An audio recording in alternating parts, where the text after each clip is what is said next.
Apreciados amigos, apreciados hermanos que nos escuchan a través de este medio, reciban mi saludo. Un honor para mí poder estar con ustedes y compartir la palabra de Dios. Asistimos aquí a Hechos 12, la historia maravillosa que nos va a dejar lecciones importantes. Por ese tiempo, el rey Herodes echó mano de algunos de la iglesia para maltratarlos. En ese mismo tiempo. ¿A qué tiempo se está refiriendo? En el libro de Hechos de los Apóstoles, que es el primer libro que registra los hechos históricos de la iglesia cristiana, ya desde el capítulo 1 nosotros podemos ver cosas interesantes. En el capítulo 1 se registra cómo Jesús es recibido en los cielos y prácticamente reciben la promesa del Espíritu Santo. Recibiréis poder y me seréis testigos. Y luego de oración varios días, en el capítulo 2 se registra que el Espíritu Santo llegó con fuerza y con poder. Ellos comenzaron a hablar otras lenguas, comenzaron a ser habilitados para cumplir el ministerio que Cristo les había encargado. Ya en el capítulo 2 se dice que se bautizaron 3.000 personas.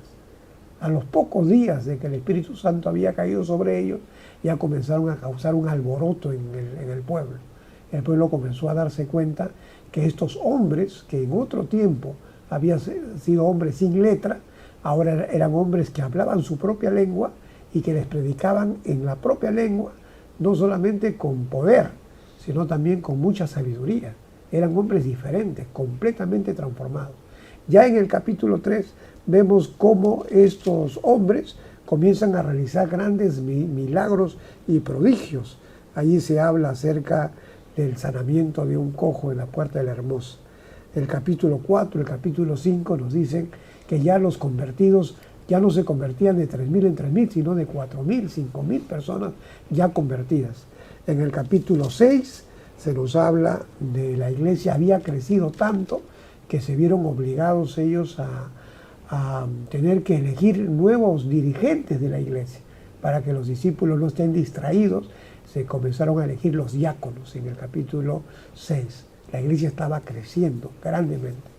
Y en el capítulo 7 aparece un héroe de la fe, aparece Esteban, que con el poder del Espíritu ya no predica en las plazas, sino predica en el Sanedrín, ahí en el lugar mismo donde están los gobernantes. En ese mismo lugar predica el Evangelio del Reino y es apedreado. En el capítulo 8 y el capítulo 9 aparece el enorme milagro de la conversión de Saulo de Tarso, el gran Saulo de Tarso, que va a convertirse en el apóstol Pablo. Dicho sea de paso, ese es el apóstol que escribe más libros en la Biblia. 15 de los 27 libros del Nuevo Testamento escritos por el apóstol Pablo. Ya en el capítulo 8 y 9 se habla de que Pablo era un perseguidor, era un enemigo de la iglesia, pero al mismo tiempo se habla como Jesús encuentra a Saulo de Tarso y ocurren enormes milagros. ¿Se imaginan ustedes qué decía la gente? La gente estaba hablando de un grupo pequeño que habían recibido poder de lo alto, que ahora hablaban lenguas diferentes de diferentes países, que eran educados. Hablaban de la iglesia que crecía, hablaban de la iglesia de Esteban que había muerto. Y ahora se hablaba que el hombre más importante de los judíos, llamado Saulo, ahora se había convertido al cristianismo. En el capítulo 10 se habla de Cornelio, un centurión romano que ahora acepta el mensaje de Cristo.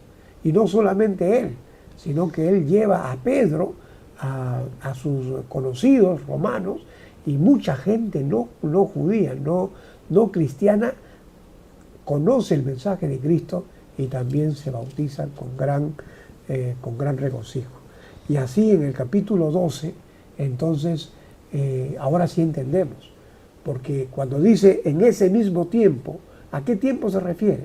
En esos días cuando la iglesia crecía, en esos días cuando la iglesia alborotaba la ciudad porque todo el mundo comenzaba a escuchar las buenas nuevas por boca de los discípulos. La iglesia crecía y crecía y crecía y crecía. Y cuando la iglesia crece, ya saben ustedes que el enemigo no está feliz. Cuando la iglesia crece, estorba al enemigo.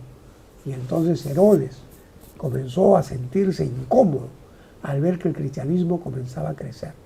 No solamente se bautizaban las personas humildes de los pueblos, ahora había personas importantes de las diferentes instituciones políticas y religiosas, del mismo gobierno, comenzaban a convertirse.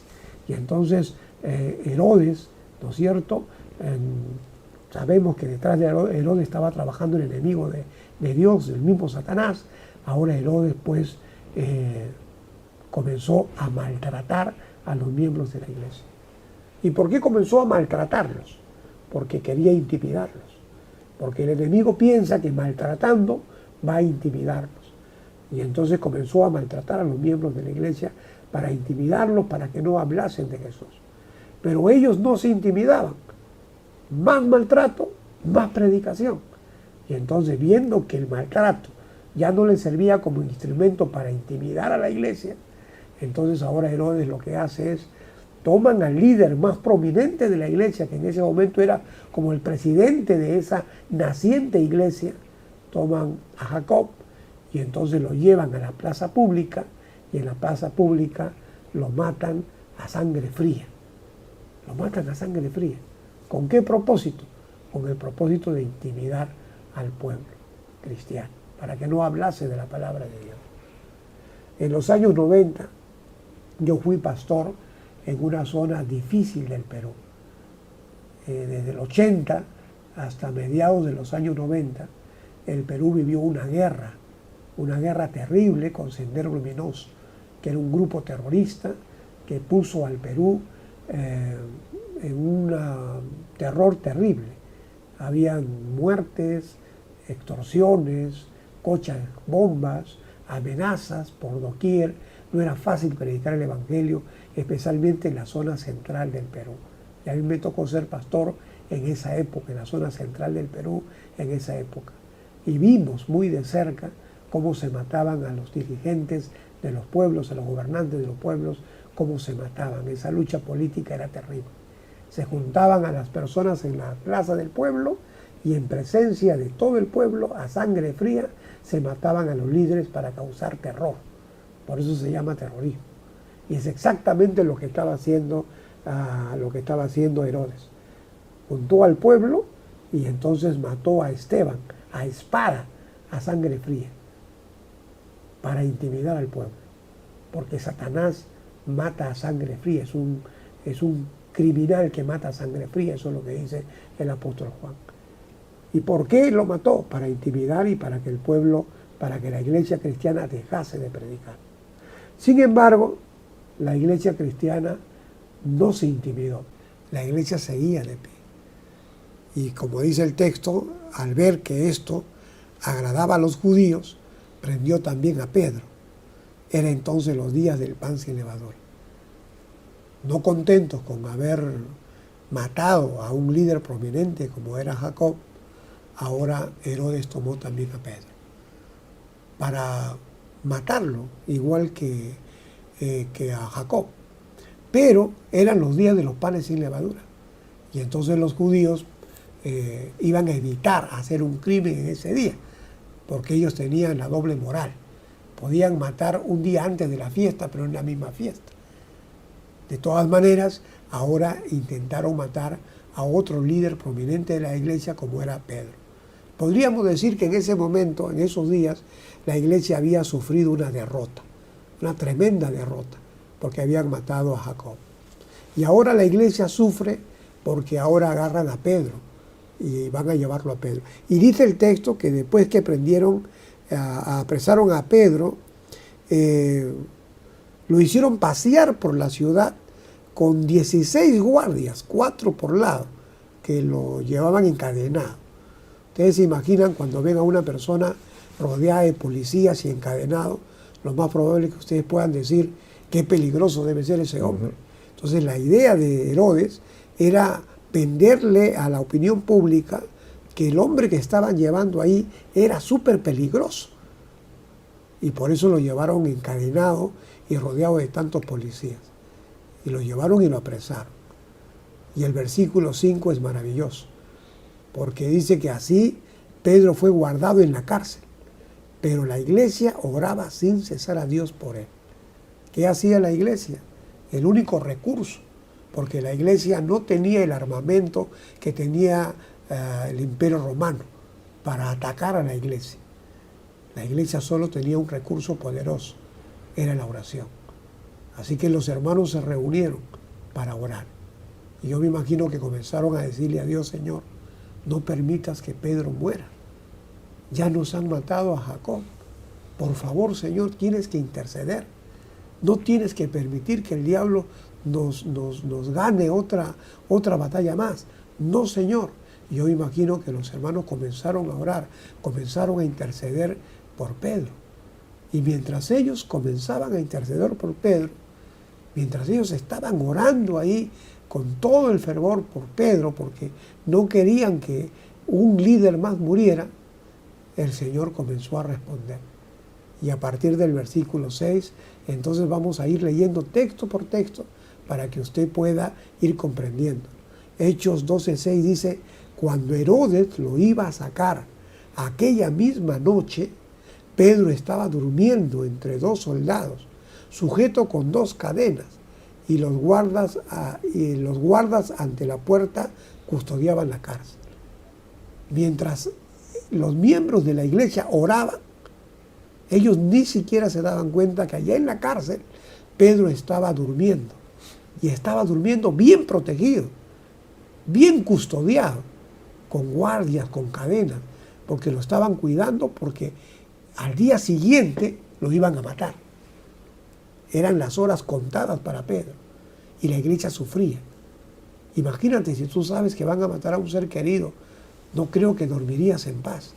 Y los miembros de la iglesia no estaban durmiendo, porque sabían que un hombre como Pedro iba a ser muerto en la madrugada de ese mismo día. Y ellos estaban orando, y mientras ellos oraban, en la cárcel Pedro estaba durmiendo allí, como Jesús cuando dormía en la barca, en la popa del barco. Versículo 7 dice que de repente apareció un ángel del Señor y una luz resplandeció en la cárcel. Este texto me encanta, porque en la cárcel es una verdadera oscuridad. En los años 90 yo trabajé como capellán sirviendo a una cárcel en el Perú. Y ahí conocí el mundo de la cárcel. La cárcel es terrible, especialmente en las noches. Qué horrible es la cárcel. Los presos se cuidan. Es un infierno la cárcel en las noches. Toda cárcel, uno no le desea a nadie que prive su libertad y que pase en la cárcel, porque la cárcel es un verdadero infierno. Pero acá el texto bíblico dice que un ángel apareció y una luz resplandeció en la cárcel. En ese lugar de muerte resplandeció una luz. Y esa es esperanza para nosotros. No hay un lugar que sea tan oscuro que Dios no pueda alumbrar. Y quiero que tú entiendas que si estamos viendo un momento difícil, un momento oscuro, recuerda este texto. El ángel puede llegar a los lugares más oscuros y puede alumbrar la noche. Amén. Y acá dice que el ángel resplandeció en la cárcel. El ángel tocó a Pedro en el costado y lo despertó y le dijo: levántate pronto. Qué interesante. El ángel apareció en la oscuridad de la noche y le dijo a Pedro: levántate, Pedro, es hora de levantarse. Imagínese usted, el ángel tocó y le dijo a Pedro que se levantara. Y las cadenas se le cayeron de las manos. Entonces el ángel dijo: cíñete, ata tus sandalias. Y lo hizo así y agregó: ponte el manto y sígueme. Cuando una persona está sabiendo de que lo van a matar y está preso, de pronto aparece el ángel, las cadenas se caen, los policías posiblemente dormidos, la puerta abierta, y usted tiene que escapar, posiblemente sale corriendo. Pero el ángel le dijo a Pedro: no vas a salir corriendo, tú tranquilo, tú vas a salir por donde salen los hijos de Dios, vas a salir con dignidad, vas a salir por la puerta, no te vas a escapar. Así que lo que haces, mejor cíñete bien, ponte bien las sandalias, arréglate bien, que vas a salir dignamente. Y el Señor le pidió, estamos apurados, pero no vamos a salir corriendo. Era una paradoja, pero el Señor le dice que se arregle.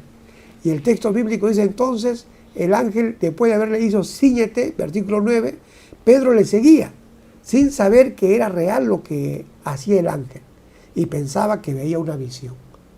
Era tan extraordinario lo que estaba pasando, que Pedro pensaba que era una visión. Pedro pensaba que lo que estaba sucediendo era un sueño, pero no, era real. Era tan real como para creer lo que estaba pasando. Y entonces ahora Pedro comenzó a seguir a Jesús. Y ustedes seguramente han ido a una fiesta, a un centro comercial, al mall, y se han dado cuenta que cuando ustedes llegan al centro comercial, la puerta se abre solita. Eso no es una invención de hoy. Ya desde las épocas de Pedro también se podía ver eso. Porque dice aquí el versículo 10 que pasaron la primera y la segunda guardia, llegaron a la puerta de hierro que va a la ciudad, que se abrió por sí misma. Salieron y después de andar una calle, de repente el ángel lo dejó. Imagínense, habían 3 enormes puertas. Pasaron la primera puerta, la segunda puerta y la tercera puerta, y las puertas se abrían por sí solas. Es decir, tenían el mismo sistema que tienen las puertas en el mall hoy, se abrían por sí solas. Y Pedro salía sin saber lo que estaba pasando. Ya en la calle, libre Pedro en esa madrugada, ya en la calle el ángel lo dejó. Y Pedro está en la calle. Y miren lo que dice el versículo 11. Entonces Pedro volvió en sí y dijo, ahora entiendo realmente al Señor, que el Señor ha enviado su ángel y me ha librado de mano de Herodes y de todo el pueblo judío que me esperaba. Claro, lo esperaban para matarlo. Y ahora Pedro está entendiendo que Dios lo está liberando maravillosamente. Pedro ya está libre. Los hermanos están orando allá para que Pedro esté libre. Y el Señor ha contestado maravillosamente y ha sacado a Pedro y lo ha puesto en la calle. Eso era lo que ellos querían. Ahora Pedro ya estaba libre y los hermanos seguían orando, pero no sabían lo que estaba ocurriendo con Pedro. Versículo 12. Al darse cuenta de esto, llegó a casa de María, madre de Juan, por sobrenombre Marco, donde muchos estaban juntos orando.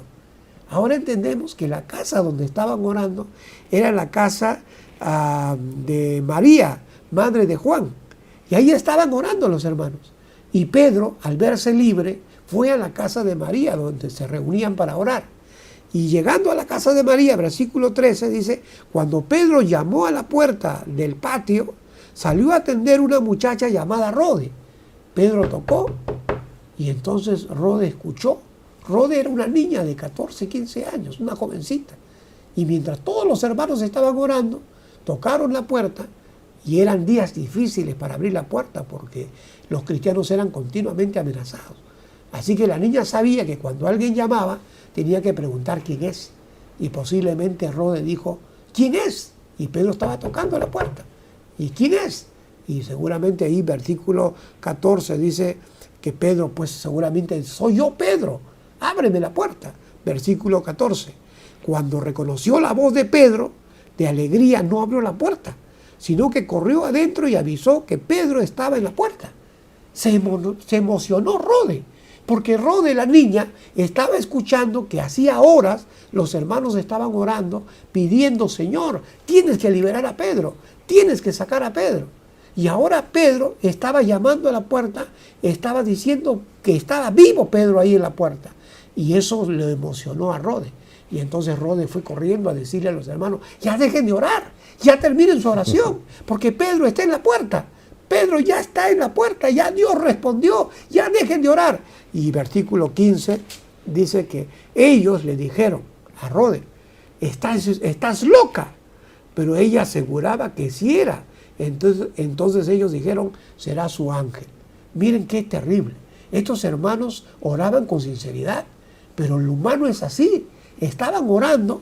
Ahora Rode le dice, el pedido que ustedes están haciendo ya está a la puerta. Ha sido delivery. Ya el pedido está a la puerta. Entregado. Y ya está la entrega en la puerta. Pedro está tocando. Y ellos decían, estás loca, Rode. Porque ellos no podían creer que Dios había respondido tan pronto.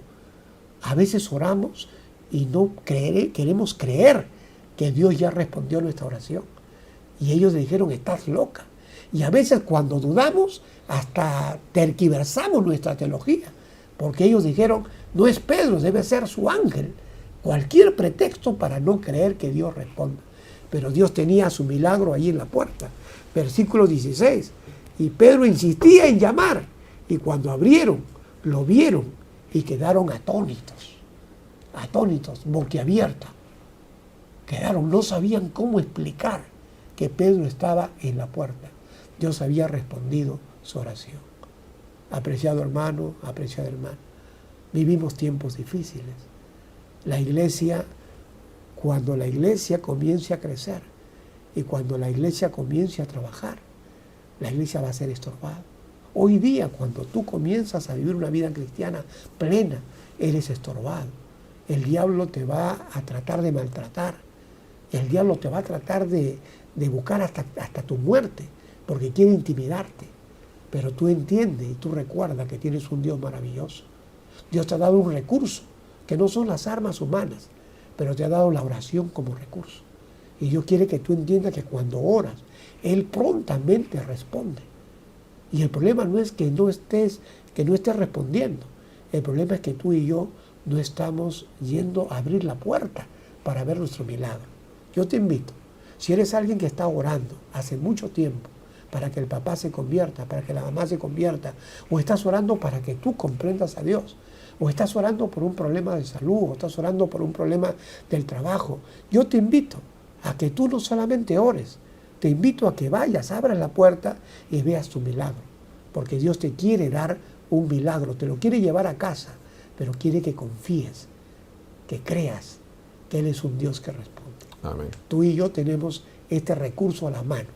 Usa la oración en estos días de lucha contra el diablo, de lucha contra el mal. Usa la oración como un recurso poderoso que Dios ha puesto en manos de todo hombre o mujer. El más pequeño de todos los seres humanos de rodillas es más fuerte que el diablo y todas sus huestes. Que Dios te bendiga.